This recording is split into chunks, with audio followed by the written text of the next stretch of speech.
guys, welcome back to the LearnAPCalc series here at LearnAP. Today we're going to talk about advanced topics of derivatives, and this is part 1, so we'll have a part 2 coming up at a later date. We're going to cover continuity and differentiability, as well as estimating a derivative numerically and graphically. We'll talk about implicit differentiation and derivatives of the inverse of a function. If you guys have any questions, leave a comment, and you can also ask in the weekly live streams we do for Calc every Sunday from 4 to 5 p.m. Eastern, where we'll basically be answering your questions. So without further ado, let's get to it. Alright, so let's talk about continuity and differentiability. A function must be continuous if it is to be differentiable. So this means that a function is not differentiable at a jump discontinuity, infinite discontinuities, and removable discontinuities. Now, if that's not really ringing a bell, check out our complex limits video where we talk about this stuff in greater detail. Just know that if a function is not continuous at a point, it cannot be differentiable. Now, there's 3 special cases where a function is continuous but not differentiable. The first case is that the slope is undefined at a point. So here I have a graph of y equals cube root of x. And right here, the slope of the function is vertical.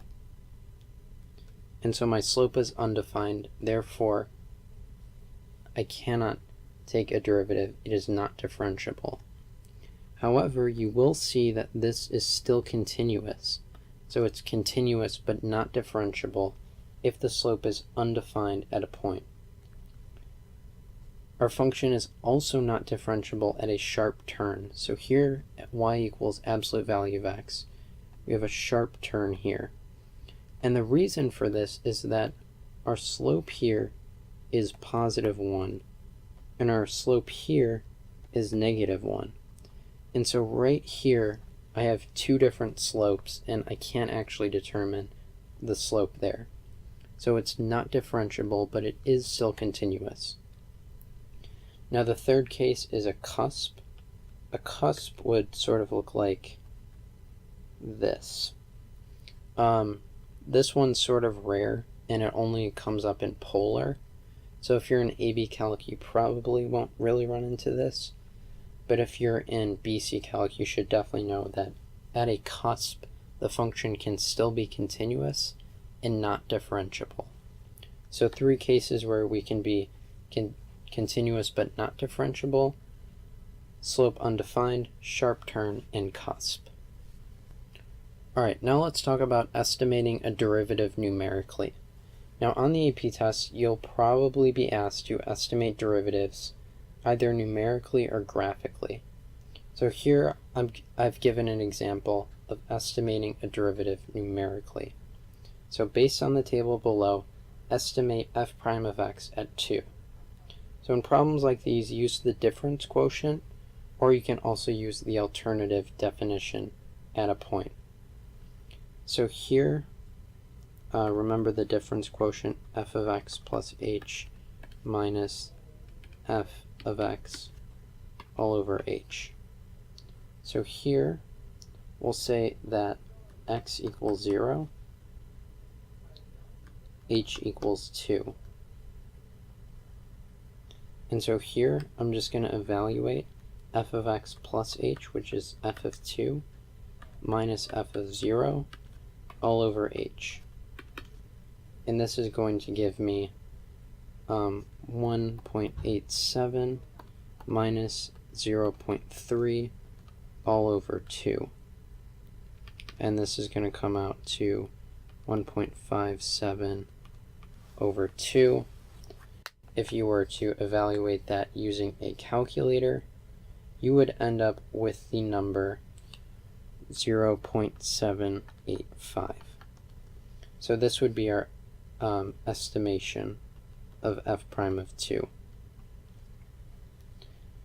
You could also use the alternative definition at a point, which would be f of 2 minus f of 0 all over 2 minus 0. And this is going to give you the same answer. Alright, now let's talk about implicit differentiation.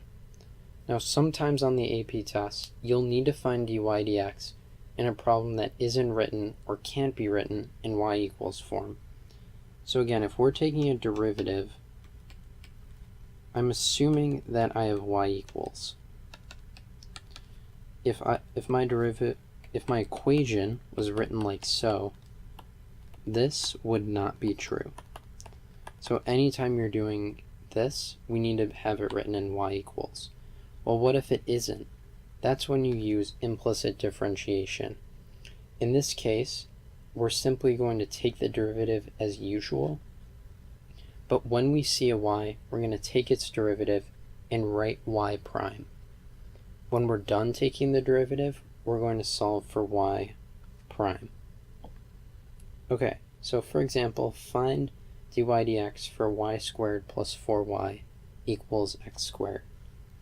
So here we're going to take the derivative as usual, but when we see a y, we're going to take its derivative and write y prime. So here we see a y, we're going to take its derivative and then write y prime. Again, here we see a y, take its derivative, multiply by y prime.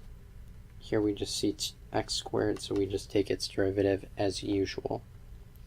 Solve for y prime, we'll factor it out. And then simplify. I'm sorry, just divide it out.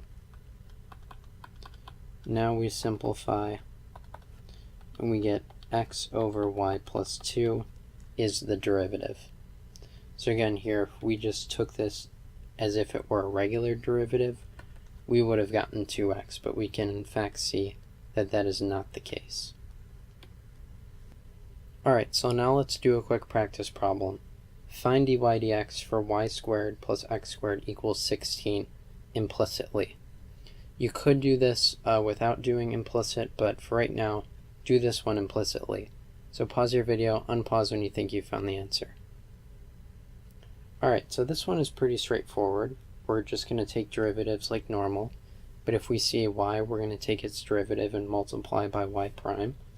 So here we have a y, take its derivative, multiply by y prime, plus 2x, just taking derivative,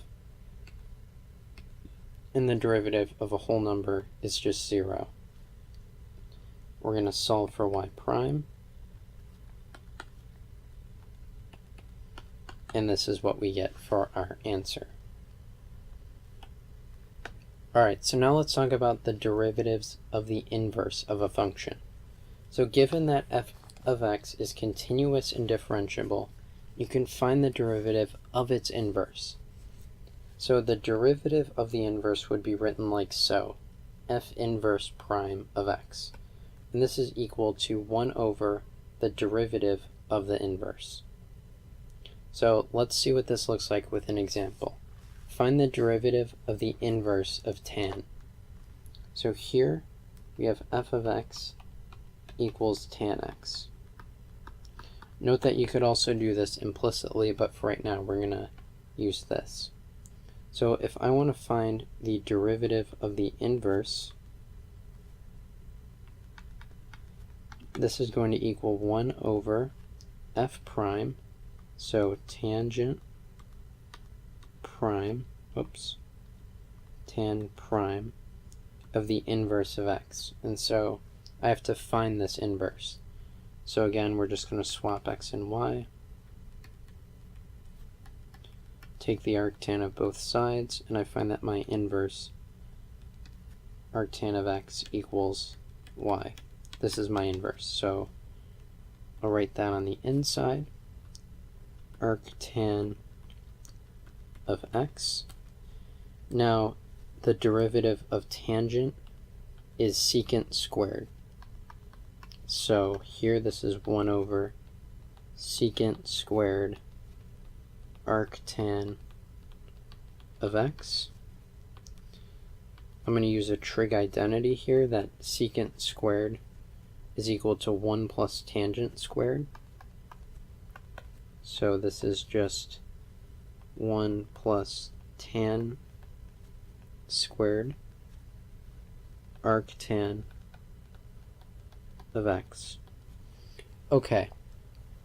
Now remember that the tangent of the arctangent is just whatever was inside the arctan. But here we have tangent squared, and inside we just have arctan. So how would we do this? Well, we can rewrite tangent squared a different way, where it'll immediately be clear what to do. So tangent squared of something is literally just tangent of something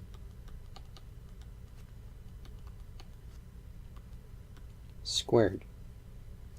And now it's pretty obvious that we can just cancel these out. Tan of arctan is just whatever was left over, and then square that, and we get this to be 1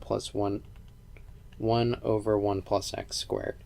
And this is in fact the derivative of arctan.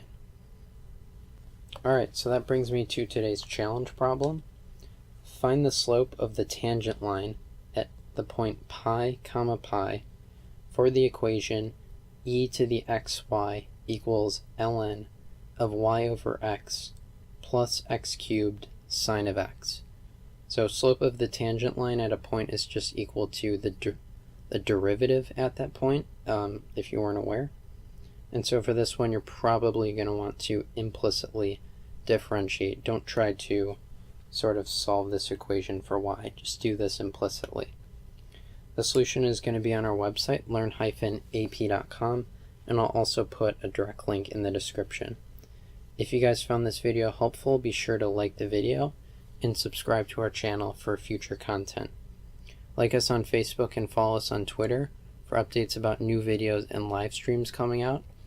We do live streams for AP Calc every Sunday from 4 to 5 p.m. Eastern, where we answer your questions about AP Calc.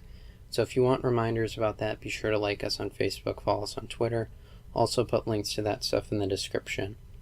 Leave a comment if you're still confused about anything in the video, or any other comments on the video in general. Other than that, I want to thank you guys for watching, and I'll see you in the next video.